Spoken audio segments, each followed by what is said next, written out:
Welcome back to my YouTube channel. How do you cure hair loss once and for all? No, this is not clickbait. You are watching somebody without hair give you hair loss advice. Believe it or not, at one point I myself was panicking and freaking out, going on YouTube, going on Google and looking up how to cure hair loss. What can I do? I came across many videos and I studied and became very informed on the hair loss cure. So for those of you who want to keep your hair, here is how you fix that, all right? The answer is medication. You are going to need to take medication. There is no other way. I am pretty tired of people saying just drink better water, stop drinking plastic water bottles, stop showering this way, eat a better diet. All of that stuff is important, of course, and it may have an effect on your hair, but you have to understand the main factor, right? 96% of the cause is going to be with medication. It's just your genetics, right? So environmental factors, there's such a small percentage of what makes somebody lose their hair. There's people who smoke, 2 packs of cigarettes a day and they have all their hair. Would their hair be maybe thicker, but they keep their hair because they don't have the genetic for it, right? So, if you are already going to go bald and then you go ahead and smoke, then you may lose your hair quicker, but it was going to happen regardless. So the way to stop it from happening, right? Your environment is a small factor, so that's going to be at the end. Medication. Now, which medication do you want to take? Number 1 is going to be finasteride. You want to try to introduce this drug into your system as the smallest dose possible. And then you can try to up the dose until you feel, let's say 0.5 milligrams. So you might want to start with 0.25 milligrams. Now, if you buy a 1 milligram tablet, you may have to cut that in 4, or you may try to order a 0.5 milligram tablet and cut that in 2. So you'll take that daily, and you'll take that basically for life. You could probably hear the ambulance passing by. Alright, so you have to take that daily. This is one of the most important medications for you to take because you need your body to accept this drug. You're probably going to go through side effects, alright? And this is the cure for hair loss. You're trying to stop your hair from falling out. This isn't the cure for not having side effects. This is the cure to fix hair loss. It may come with side effects, it may not come with side effects. People react differently. That's just what you have to decide. And if you're like, damn, I don't want to go through any chance of side effects, then you have to learn to accept hair loss. It's not that complicated. It is a black and white area, right? It's one or the other. It's not that deep. Now, of course, when you're going through this, it's a lot more difficult than someone telling you it's not that deep, all right? And I'll cover the second part, part 2, so you can scroll to part 2 if you want the accepting route, right? So going and shaving your head off. So you're gonna take finasteride and you're gonna start at 0.25, you'll go to 0.5, and even if you want, try to go to 1 milligram of finasteride. The reason you're doing this is because you want to try to prevent hair from shedding. You don't want to lose any more hair. From there, you may regrow some hair, but more than likely you only stopped yourself from your genetics. So now your hair is frozen in time. Or if anything, just gradually slowing down the hair loss age significantly with the finasteride. Now you can take minoxidil, the second recommender. You take minoxidil, you put that on your head. So you'll take your tablet or you'll take your foam of finasteride, and then you'll again take a tablet or a foam of minoxidil. You put that on your scalp or you take a tablet, and that's going to stimulate hair to regrow. Now keep in mind, this hair won't be permanent. It will be minoxidil dependent, but over years it may become permanent. After doing finasteride and minoxidil, the 2 biggest drugs that you need to take if you want to cure your hair loss and keep your hair loss, and that's how you see the cure. Now you can start doing some other things which aren't as powerful, but of course they're going to make a difference in keeping your hair. All right, so we're gonna start with derma stamping or derma rolling. you're gonna grab a derma stamp and derma roller. You're gonna start once a week, just going over your head, right? And this is just off the top of my head, what I'm remembering from the research that I did. So the reason you're doing this is you're making micro punctures into your scalp. And if you don't know, when you do micro damage to an area, you're activating not only the cells, right, the blood cells in that area to bring more blood into it, which has a healing factor, but you're also going to make the hair thicker, which is kind of crazy. I first noticed this way before I was losing my hair with scars that I have. Now on the camera, there's no way it's going to show. I have 2 scars on my arm, and for a long ass time, no hair grew on these areas because they were severely damaged. So more than like micro trauma, right? Then the derma stamp is like a little roller with little needles. It's just micro damage to your scalp. You may bleed a little bit, but the scars I have on my arms, they're extremely deep, you know, and I had to get surgery, and stitches, and no hair grew for like years. And after many years, I realized the hair that grew over that skin, which hair isn't supposed to grow over scars, but over many years, the hair, if it's meant to be there, it finds a way. It grew back thicker than the hairs in the other area. So that's the science behind micro damage. You're causing damage to the scalp, which will scar tissue your skin, but it also stimulates the hair to come back thicker. However, that's why it needs to be micro damage, because you don't want to do this, you know, every day, because then you may cause a huge scar. And some hair may grow thick, but then you may also kill other areas. So derma rolling and derma stamping is highly effective. However, that's, you know, keep it to once a week. Just start with that. And that should increase by 2x and up to 2x your results. Okay, after that, we can go into shampoo, using ketoconazole shampoo. I'll put a label of what it looks like. It's like a little blue shampoo. It has some properties that may be good for your hair to regrow, to put in the regrowing stage. And then you have things like drinking a lot of water and being a healthy individual. However, like I said, you are taking a lot of drugs into your system, but I'm not here to judge you. I'm not here to judge anybody on what they want to do. If you want to have hair and, you know, you weigh out the pros and the cons, that's totally okay. No one should judge you. There's nothing wrong if you're not hurting anybody else, right? Technically, you're only hurting yourself. And even then, I mean, by you eating a McDonald's cheeseburger, you are also hurting yourself, technically, right? It's not good for maybe the arteries, right? That cholesterol, the fat, the grease from a cheeseburger. So that is part 1. Now this will be part 2, accepting hair loss.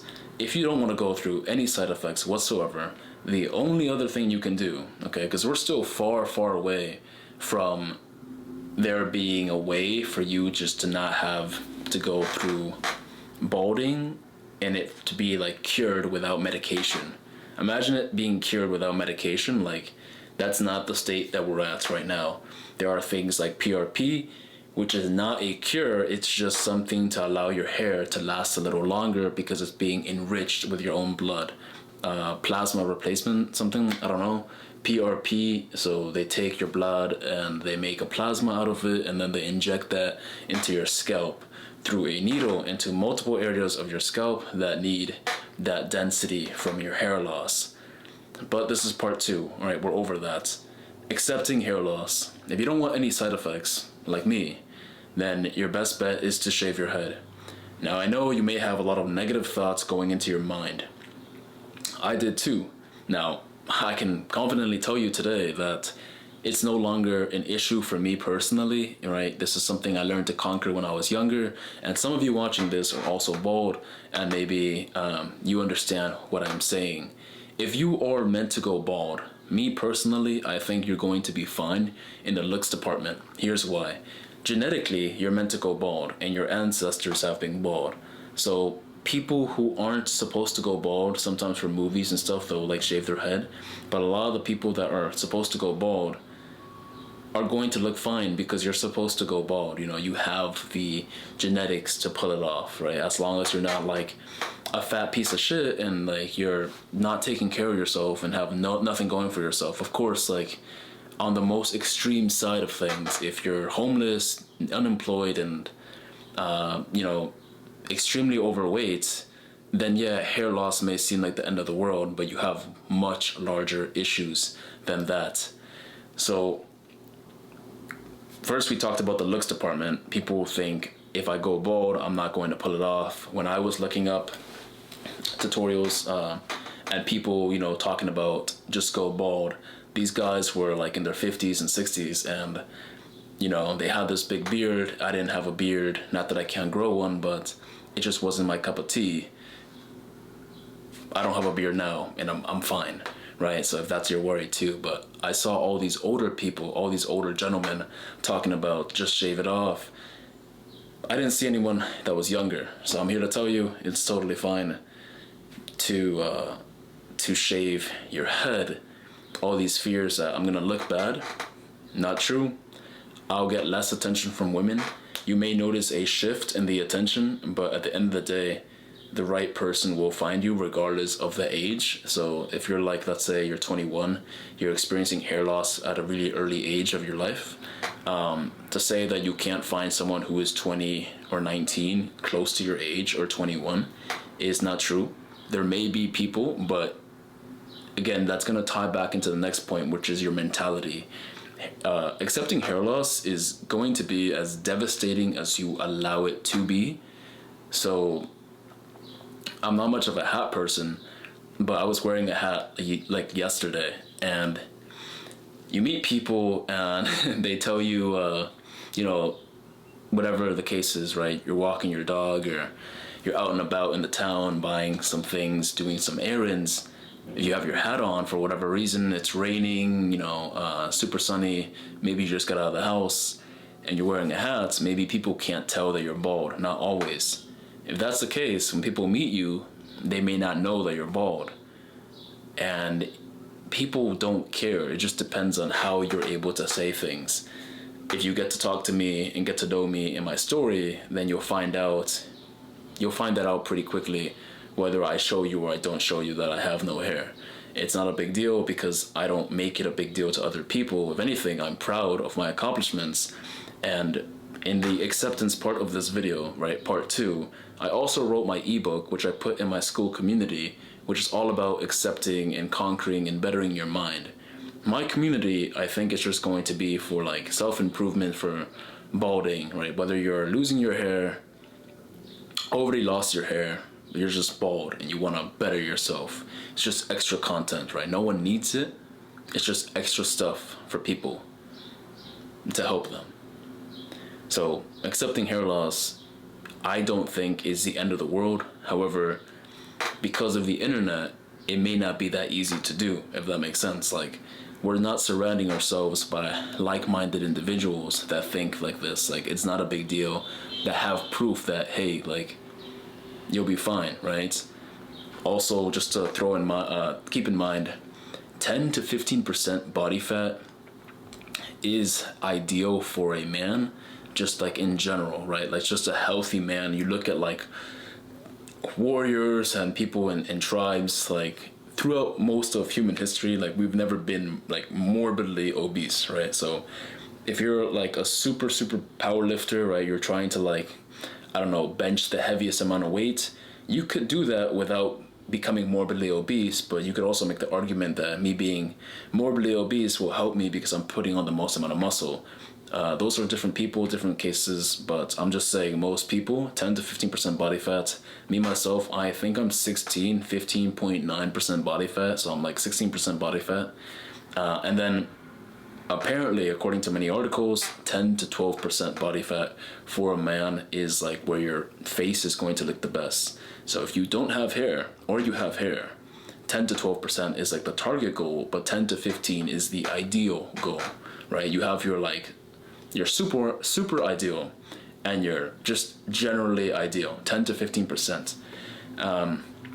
If you're wondering, hey, like, how the fuck do I know my body fat? a scale is probably not going to be that accurate, but just get a scale that has like the body fat thing. You put in your height and you put in your age, and that's it. And then you step on it barefoot, and it will tell you your body fat percentage, like it does for me.